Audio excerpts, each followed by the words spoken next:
Dazzers Football Stand, brought to you by FanVybe.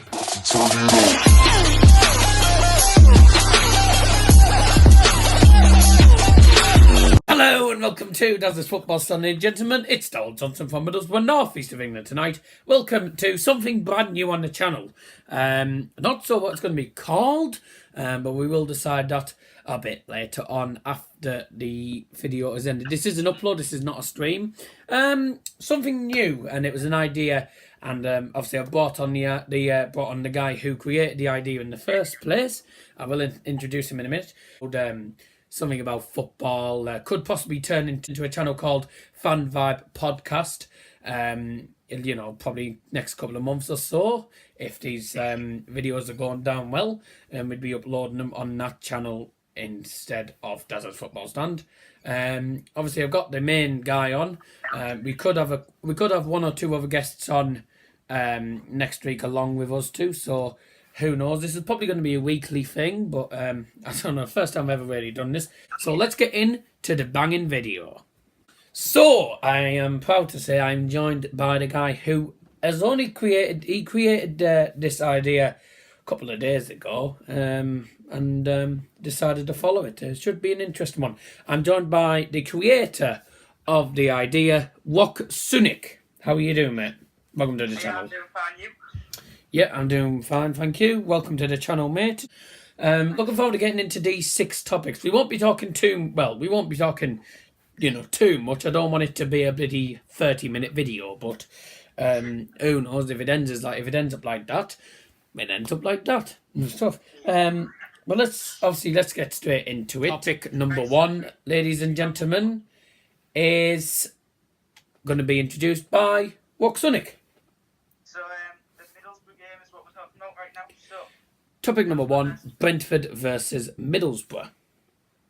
And obviously, Borough's next 2 upcoming games, which is Preston away and Aston Villa. there's a 2-1 win for Borough, and they only had 4 shots on target, and they scored 2 of them. Whereas Brentford, is it Brentford? Yeah, Brentford it was. Had 9 shots and only scored 1, so they got a bit lucky. They had 31% possession as well. So, really, game Brentford should have probably got something out of, but they didn't. Borough came out on top of John Hugel and Marcus Tavernier scoring. Yeah, I agree. Definitely. I mean, my opinion, the game was entertaining. We thought we did well. We did look uncomfortable. We did look uncomfortable at some, uncomfortable at some times, especially the last 5 minutes when we were 2-1 up. They'd obviously got back in the game, Brentford, and they were obviously trying to get a draw out of that. So I'll be honest with you, we were lucky there. But I think Darren Randolph Darren Randolph, definitely man of the match for me. As a Borough fan, obviously, I know more about Middlesbrough, as I'm a Middlesbrough fan and stuff. And I think, I didn't think it was an easy game, especially the last 10 minutes. Obviously, Brentford obviously had more shots than we did, I think, on target. And, we're still second in the table. Can we stay second by the end of Christmas? That's the main question. Our next 2 games, Preston off end away on Tuesday night.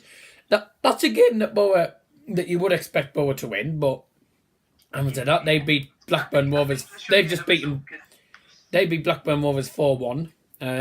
So they are a team that we can have a habit of underestimating. Last time we played there, obviously, was New Year's Day in 28 New Year's Day. Obviously, beat them 3-2 after coming back from 2-1 down.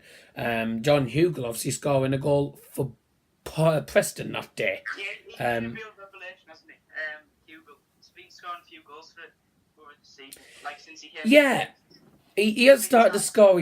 He has started to find his goal scoring form, but he doesn't seem to score many goals for a striker who's used to playing in the Championship. But he can only he can only boost his confidence and stuff with the goals.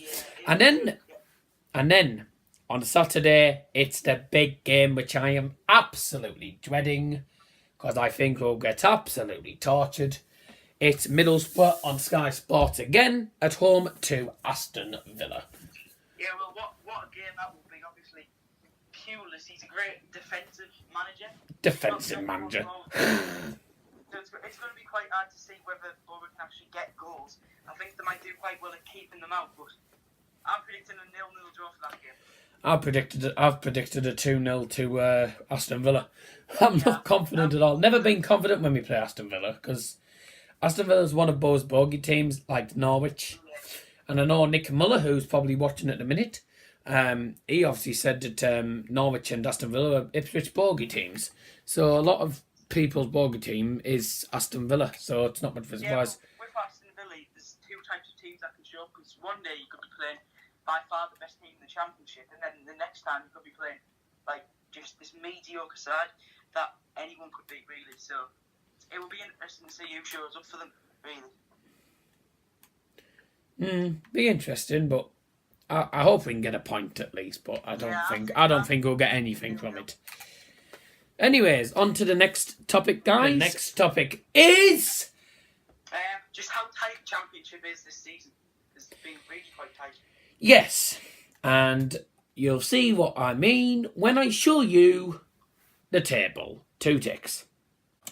That is currently the top 6 of the Championship. The top 6, and this is mainly 5 points between 6th and 1st, which is just... Yeah, that's true. Top of the league, Norwich City, 5 wins in a row on 36 points, getting very surprising form. Second, Middlesbrough on 34 points. Third is Leeds on 33. Fourth, is West Bromwich Albion on 31. Fifth, also on 31, but behind on goal difference, is Sheffield United.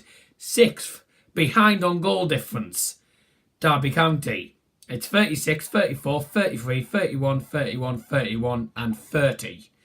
That's 7th place, Nottingham Forest on 30. So 4 points separate Borough and Nottingham Forest.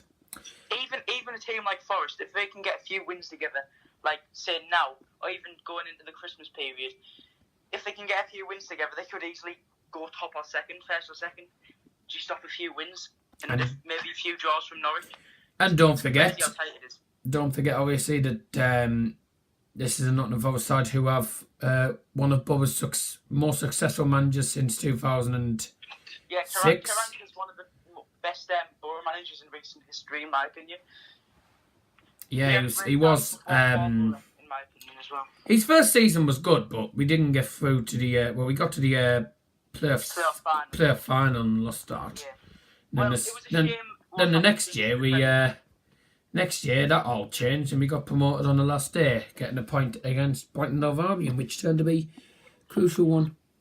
Yeah, well, you made some great signings in your first season in the Prem, but I don't think Karanka was really ready for the Prem. Like, he didn't really have what he needed. He wasn't playing the right style of football. He didn't have those physical players that you need to survive in the Prem, especially for a team that's just came up. They see the likes of Brighton and Huddersfield had last season that kept them up and came in crucial for them towards the end. Yeah, well, that's mainly all we can really talk about championship-wise. The championship is extremely tight, the tightest I've known for a good couple of years. And I mean, we're not even halfway through the season yet. We've still got another 5 games. We've still got another 5 games to go in the league. And obviously, if you're Borough, you've obviously got the cup game against Burton Albion in the quarterfinals of the Carabao Cup on the 18th of December, I believe. So, we've got the cup game to think about as well. So, big games coming up for Borough. We could go top of the league by Christmas, but that depends on if Norwich City stop winning games. But looking at the way they're playing, that's not going to happen. But, I think that's all we can really talk about for the championship table-wise. On to the next topic. Topic number 3 is the Premier League. Obviously, Premier League this week. We've had, obviously, a couple of games yesterday. We've had 9 games so far this weekend. Obviously, this Sunday night. It'll probably be uploaded on Sunday night. Obviously, I don't have college tomorrow, so I'll be staying up till God knows when. It'll either be uploaded tonight. It'll probably be uploaded tonight. It'll be uploaded on Monday. I think I'll probably talk a little bit. I'll probably mention a tiny bit about the Newcastle Burnley game. Obviously, that's coming up on Monday. But first game to talk about, please. West Ham versus Manchester City. Yes. So, City just being City, really. For the past 2 years under Guardiola, they've literally pretty much done this to most teams apart from maybe Liverpool and United. They're the only two teams they haven't done this against, really. And this is a funny point, and a lot of people won't know this. There's only one team that Pep Guardiola has not beaten in the Premier League, and that's Middlesbrough. True point, because when we win the Premier League, I mean, he beat us. They beat us in the FA Cup fifth round, I think it was. It was kind of the building blocks for Guardiola's Centurion campaign the following year. Yeah, and obviously, you know, they won 2-0 against us in the cup. That was David Silva in the flaming second minute, and then the Guerrero, I think, were in the third one. And then obviously we drew 1-1. We drew 1-1 actually at City, scoring the 91st minute equalised through Martin de Woon.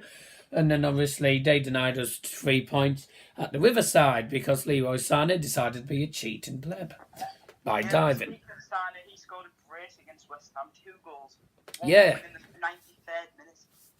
Yeah, I think we can pretty much just say that the better team and the bigger team and the team with more odds won the game. West Ham had no chance. They had almost triple the amount of passes that West Ham made. West Ham only managed 1 shot on target through the whole game. See, that's what you call that's bloody that's like, oh crikey, that's like a bloody beginner team. Bloody City, why they're so good? They've got a solid goalkeeper, solid defence, solid midfield, solid attack, and most importantly for me, a solid manager. Yeah, and they've got solid depth. They don't have an arrogant manager like we do, Jose Mourinho. Yeah, well, Kevin De Bruyne, he's currently injured, and they haven't even noticed the fact that he's not playing for them because they've got that much good depth that they can just rotate someone in his place, and he'll do just as good a job. Yeah, it's crazy definitely. Crazy how good they are. But yeah, that game ended 4-0 to Man City. Obviously, West Ham got trashed mainly. Leroy Sané brace absolutely trashing the Hammers. I think West Ham are going to be in a relegation battle this season. To be honest with you guys. Yeah, well, to be honest, I hope not, yeah. Because I actually quite like West Ham as a club, but it's looking likely they get at the start of pretty much every season for the past couple of years. They have been in kind of a relegation scrum since they moved out of the bowling ground, but I think this might be finally the year that they are going down. Yeah, definitely. Next game, please. I want to get these. This Premier League one's probably going to be the longer one, so see if we can get it. Cardiff City, yes. Sigerson scoring pretty much on the hour mark, and it was again a dominating performance from Everton. 16 shots to Cardiff 7, 8 on target to Cardiff's 1, 71% possession, and again double their passes. So yeah, really, I think more than a 1-0. I think that's another one of them ones where the better team won. Cardiff City for me, I had them to finish bottom of the league this season. I know a lot of YouTubers did, because everyone said that. Well, Cardiff City, they were obviously back in the Premier League for the first time since I think 2014. But yeah, it's they're not. Sorry if you are a Cardiff fan, but they are not a Premier League team. They're just not. They had no quality Premier League proven players. Exactly, no Premier League experience. And Neil Warnock, I don't think he's really a Premier League manager as such, but he's good at getting teams. He's all right. He's not good at keeping them up. Same with Aitor Karan, to be honest with you, but yeah. No. Less said about that one, the better. So right. Brighton versus Leicester is the next game. James Madsen getting a red card for second yellow. What a daft though. You don't ever expect to get a red card. So Glenn Merrick scored in the 15th minute. Vardy scored in the 80th. So really, Brighton would have felt they were in control for most of the game. And yeah, it was quite a close game. Brighton did have more shots, however, they were very similarly matched in possession, in passes, in pass accuracy. However, Leicester did manage to get Madison sent off, and he's kind of their creative man who provided the goal goals and assists for the team. So getting him sent I'll be off- honest with you, he didn't do that at Old Trafford in his first game, but that was his first game. But he's picked up his confidence now. Yeah, he was very good against Liverpool. I remember he nearly scored a goal, and I think he nearly got an assist as well. But I think the goal was ruled offside, if I remember correctly. Yeah. I mean, interesting game. Glenn Murray, obviously, he's high flying for Brighton and Harvey. He scored over 100 goals for them. And Leicester City, Jamie Vardy, up to his usual tricks again. I think he's the one who scored at Old Trafford, if I'm not much mistaken. I'm not too sure now, but yeah, he seems to be their main striker. He seems to be main striker. I don't think Slimani's not playing there anymore. He's at Newcastle, isn't he? No, I think that was just a loan last season. I think he's back, but he's just not playing. Yeah. But I think Claude Puel knows what he's doing, I think. Yeah, I think he's a good manager. Next one. James Maddison, though. James Maddison. Because I'm thinking a few years Stupid. through one of the big dogs like City, Tottenham, Liverpool, maybe even United or Chelsea. He won't if he gets sent off. Yeah, if he keeps getting sent off, he won't. But if he keeps going on the upward trajectory he's been on recently, with the goals and the assists he's been scoring, I think he will eventually get a move to a bigger club. I think it'll take him a couple of years if he's still in the Premier League in the next year or so. It'll take him a lot of time to get used to it because you know the Premier League's the toughest league in the world, and I think he will struggle, but I think probably come probably the 75% of the season, come to the last quarter of the season, I think he should be fine. Next game. Right, let's switch on your team now. Man United versus Crystal. That was a cack game. I'll be honest with you. Less I say about that, the better. I don't really want to talk much about the United Palace game because I'm going to be doing the United report a bit probably tomorrow. Later one, whenever. It's really shocking. It was awful. It was a very close game. I know it was a poor game, but Palace, it's not like Man United dominated, they just couldn't score. Palace were actually in for most of it. Yeah, that's the issue with us, and that's been the case for United to the last. That's been the case with United for the last couple of games. We haven't turned up in the games, and the fans pay over about probably 60, 70 quid to go and watch the game, and they don't turn up and end up putting a bloody crap performance in. It's Man United for you, money grabbers. But I think it's all down to Jose. Yeah, I was just about to ask you, what are your opinions on Jose? Do you think he has to go on? Do you think they should let him stay till the end of the season and then make the decision? Because what a lot of people are forgetting, it is only still pretty much December. We're not in the winter period yet. He's got tons of time to turn it around, and if they keep hold of him, he might well do that. Yeah. I don't think that'll happen, though. I think the longer we keep Jose Mourinho, the worse it's going to get for me. But I'm thinking completely the opposite. Not confident in United at all at the minute. It's been a shocking season. Talking about your team, so now let's talk about my team. Liverpool. 3-0 after weekend. Mo Salah, French, Alexander-Arnold and Roberto Firmino scored, but Jordan Henderson got a red card. Yeah, I don't know what that was all about. Yeah, I think he was being disrespectful to the ref or something. I think. Oh, usual. Usual God Almighty. That sounds about right for Jordan Henderson, to be honest with you. It sounds about right for him. Liverpool are only the second team now in the league that are still unbeaten. It's obviously Chelsea. Well, yeah, Chelsea lost. City is still unbeaten, though. Yeah. Well, I think. What did you say?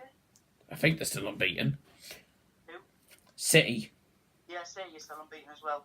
It's only Liverpool and City that haven't lost yet. I think it's. I don't normally want to say this to a Liverpool fan, but the issue. Liverpool have been in title race before. Example 2014. But the issue with Liverpool, right, is people like to see Liverpool win the league better than Man City because Man City win it a lot of the times. And Man City are kind. Yeah. But the issue. They are kind. But I think But I think City have probably got the title in the bag again. Because Yeah, I do think. I the only thing, with Liverpool, no disrespect to them, they have a very good quality team. When it gets to the last quarter of the season, they bottle it. Yeah, I think last year was maybe because they knew there wasn't really much pressure on because it was obviously City's league, and plus Hey, they we weren't far off. Well, nearly 20 points. They had a Champions League final coming up soon after that, so they had to kind of rest their players because they could risk an injury. And then you bottled off fan as well. Yeah. Right, do you want to talk about the next game now? Next game, I think, yes, possibly. I think one of the games of the day for Saturday.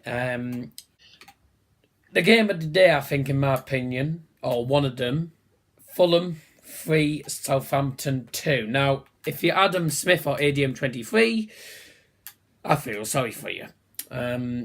But first game for Fulham under, obviously, Claudio Ranieri. And Ranieri, I mean, he did well, but obviously Southampton, I think, Southampton did well, but Yeah, well, they just didn't. They didn't have the. They didn't seem to have the strength or, enough ability in them to keep hold of the points and not obviously conceded 3 goals against Fulham, who at the minute are cack.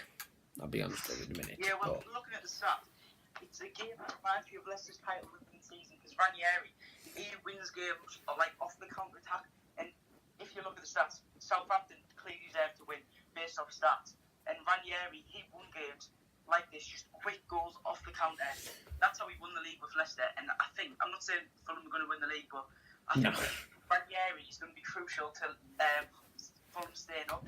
Yeah, definitely. In my opinion, he's not guaranteed safety, but they're looking more and more likely, especially under Ranieri. Definitely. I think Ranieri, he's always been a Premier League man. He's always been known for the Premier League. But I didn't think he would do very well at Fulham, but he's starting to... looks like they might find some form. Final game of Saturday was Spurs against Chelsea. London derby, which ended in a Spurs 3-1 win. And that ended Chelsea's unbeaten 1 in the league. Entertaining game to watch. Yeah, well, it was a great performance by Spurs. Arguably the key three men, Ali, Kane and Son. And obviously, in my opinion, it was largely down to the defensive disaster class of David Luiz, who was absolutely shocking for that game. Yeah. Why Conte wanted him out so much, really. Mm-hmm. As well as Kepa Arrizabalaga, also quite a cool game. Oh, Kepa Arrizabalaga. Kepa Arrizabalaga. Yeah, good old English name. Well, it's Spanish actually, not English. But yeah, I think we can say probably the better team won, not? Yeah, better team won. Yeah, and that's the end of Chelsea's unbeaten 1. We'll move on to the 2 more boring games. Boring games. Arsenal against Bournemouth. Well, a bit of an intriguing game. First half, an absolute rocket from a Bournemouth defender straight into his own net. And then obviously they equalised right in half time through Josh King. To be honest with you, it was a well taken goal, mind. But it was made. I think it was made too easy for him by the Arsenal defence. Because the defence they didn't seem to be organised. So. Yeah, well, that's been a problem for Arsenal a lot this season. They just don't, in the past few years actually, they don't really have a solid defence. Yeah. At all, really. But obviously Arsenal came back. Obviously, they were 1-0 up, and in the second half won the game in the end. Josh King, I think any Premier League club should really be trying to sign him because he's a great player. Even if he's just off the bench, he can get goals. Yeah, I felt he did very well. But like I say, is he the type of player who's going to go to a team like City, Liverpool, United, and all them? Yeah, well, I'd take him at United, and I'd happily have him at United instead of Lukaku, but that wouldn't. Who can't finish? Yeah. But yeah, that was an entertaining game. I'll be honest with you. But unfortunately for Chelsea and Tottenham, Arsenal won. And I think they deserved it in a way. Last game, Wolves against Huddersfield. Huddersfield 2-0. Tell you that was a boring game. Boring game, mind. Wasn't a very entertaining game, mind, but I wasn't really watching it.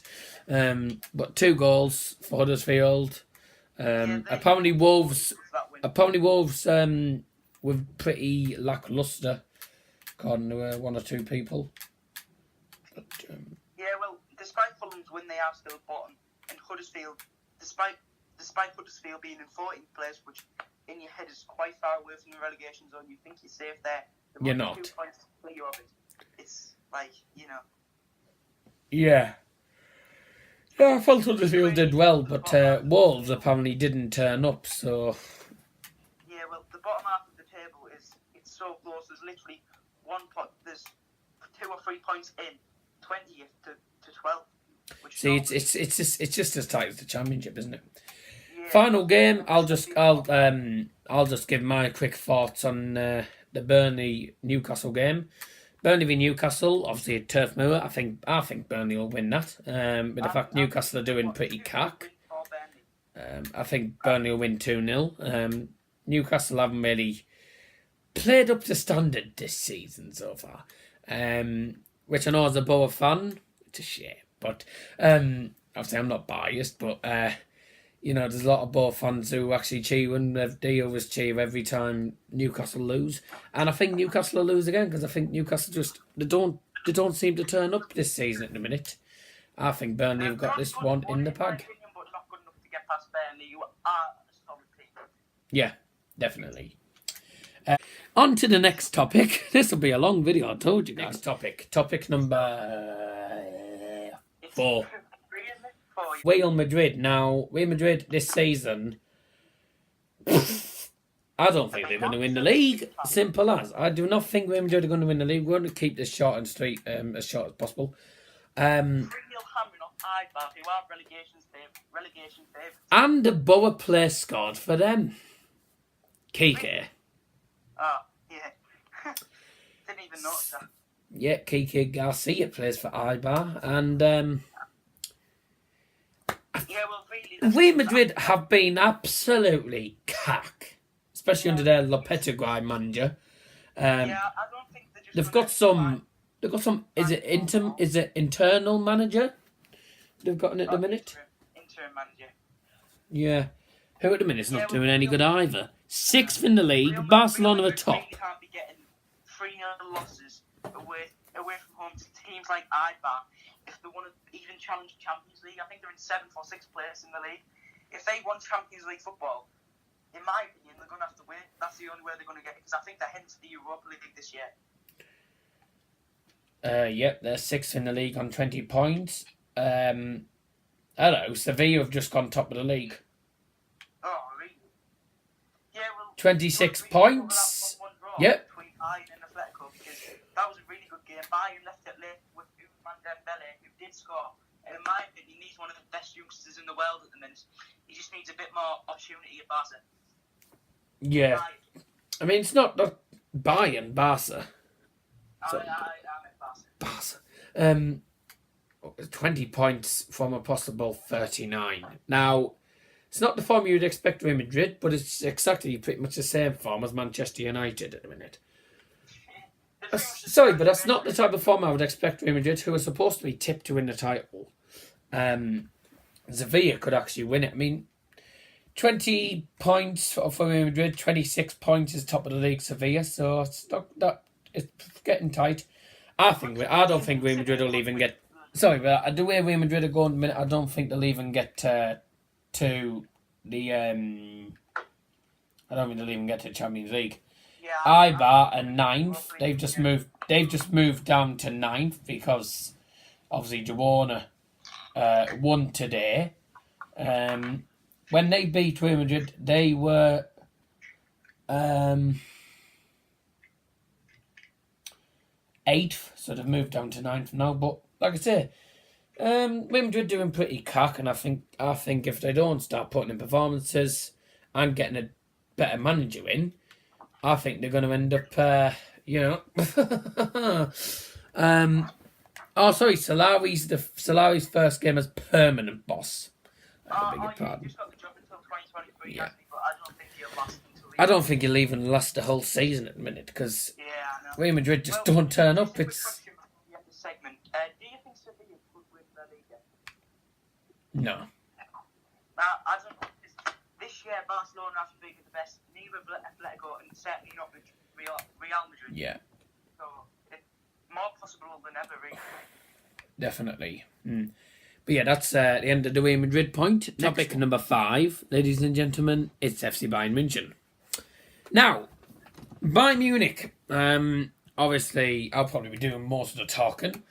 I probably know more about Bayern Munich than you do because I followed them. I'm more of a Dortmund fan myself. Oh, crikey. Dortmund top of the league on 30 points, 21 points for Bayern. Not going great. However, we can. I don't think we'll win the title this season, but I think that we still have a chance of getting the top 4. 3-3 against Fortuna Düsseldorf. It's Fortuna Düsseldorf getting the draw against us, and they're 17th in the league. It's not good. It's not a good result for us. But it was an entertaining game to watch, and I think this is definitely one of the Bundesliga classics for this season, I'd say. Very entertaining game. 3-1 up from the 58th minute goal to concede right in the last minute and drop 2 points against Düsseldorf. Luca Bacchio, who joined Watford in January and is now on loan at Fortuna, scored a hat-trick past Manuel Neuer. That just shows that Neuer is not the best keeper in the world, obviously. But I think a lot of it was probably down to the defenders, really. But obviously, the Belgian, who has played 15 minutes of football for Premier League side Watford, is the first player to score a Bundesliga hat-trick against Bayern Munich since Ebbe Sand for Schalke 04 in 2001. I think it's the first ever hat-trick scored against Neuer in the Bundesliga, like in history. Yeah. Unlike Bayern, Dortmund were 1-0 down against Mainz and came back to win 2-1. So that was brilliant. Not good for us, but they were 1-0 up and then 2-1 up. I read that one. 17 shots for Bayern, 5 on target. That's cack. 9 shots, 5 on target for Dusseldorf. At the end of the day, and obviously 78% possession. At the end of the day, the stats don't really tell the whole moral of the story. It was an entertaining game, and I think the title's over. Yeah, I don't think Bayern can win the league at this point, but I do think they'll definitely get top 4. I think Nico Kovac. I don't think Nico Kovac will last till January. I think he'll be gone in January if we keep playing like this.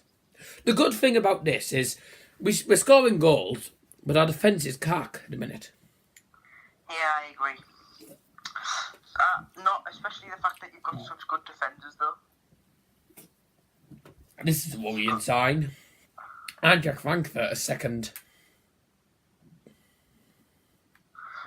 Yeah, but it's so surprising to see that you've got how bad your defence is playing, because you've got what's he called?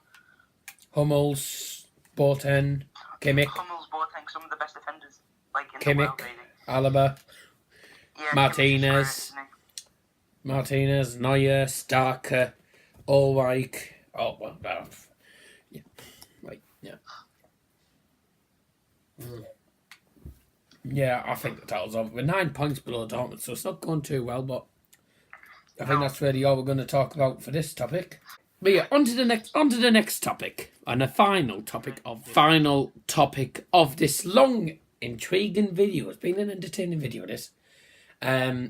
Is the Boca Juniors v River Plate Copa Libertadores. It's been postponed 2 nights in a row because last night, for those who don't know, the team bus was attacked. They postponed the game officially about 3 times last night. Because River Plate fans outside the Estadio Monumental, where the second leg of the Copa Libertadores final was going to be, it was 2-2 in the first leg of Boca Juniors. The Boca Juniors team bus was attacked. Bricks and all sorts of stuff were thrown by the fans as it entered the stadium. The windows were smashed. One of the players actually got picked up an eye injury, I think. Yeah, that was Didn't they? Carlos Tevez, I think. I don't think it was Tevez, but I think Tevez, something happened to Tevez. Yeah, all sorts of injuries have happened. Head injuries, all sorts of stuff, windows smashed in and stuff.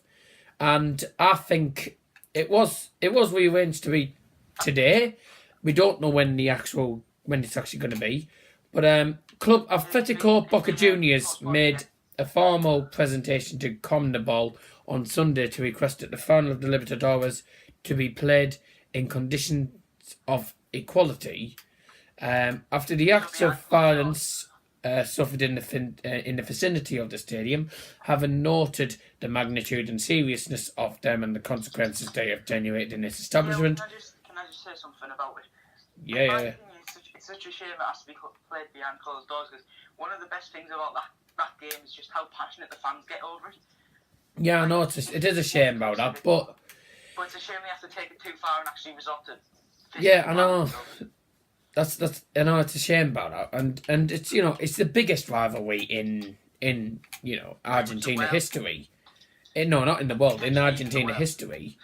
But the only issue with that, with having to do it in closed, is with doing the game like that is they do that, and then that's what happens. You end up the game ends up having to be played. Obviously, has to be played in closed doors, and that's what happens when you act like idiots. So it's their fault they're not going to be able to see the game. No. Yep. A couple of continuing what it was, Boca Juniors considers that these conditions are not met and requests a suspension of the match. They'll probably get fined for that. A statement from CONMEBOL confirmed the match would not take place on Sunday, and then CONMEBOL President Alejandro Dominguez recognised Boca Juniors can't play today. Boca Juniors have suffered cuts from the glass from broken windows on Saturday and were also affected by the tear gas that the police used to disperse the crowds. A number of players, Carlos Tevez reportedly suffered from dizziness and vomiting and were being treated by the club doctors. Footage apparently from inside the Boca Juniors dressing room showed the players groggy and disorientated. That's the police at fault for that. Pablo Perez and Gonzalo Lamado had been taken to ambulance to hospital. Obviously, the former, the former with silvers of broken glass in his eyes, and the latter a cut on his head. I don't know what that's saying, but yeah, basically, it's going to be played in closed doors probably. Don't know when it's going to be, but I'll be honest with you, I'm not surprised, because that's what happens when you act like idiots. Well. Yeah. Absolutely. Such a shame. And if you're with a Rapid fan, I'm sorry to say this, but I think because of the way fans have been doing that to the Boca Juniors should just be given the title, because that's what you call fair play. But it's a bit hard to say, because the players, obviously, they can't take what the fans are responsible for, so it's a bit unfair taking away what they were playing for because of the fans. But again, the Boca players shouldn't have had to suffer that much, really. Like, it's serious stuff. It's taking it past just a club rivalry now. Yeah, I mean, I totally agree about that, but I think obviously we've had to add that in. Yeah. Anyways, as I say, there's nothing really more we can talk about. It's been an entertaining video. Thank you all very much for watching. FanVybe obviously sponsoring this. Make sure you check their website out in the description. Yep. Thank you very much for joining. Thank you to Rocksunic for being on, mate. And yeah, it's been. So we'll probably have another episode next week, depending on how depend on when I can do it. And we might also be joined by some other people, such as Mike Loudon and Yusuf Bourne. You never know. So yeah, it should be interesting. Thank you all for joining. We will catch you all later. From all of us here on Dazzers Football Stand. Join us again. Goodbye.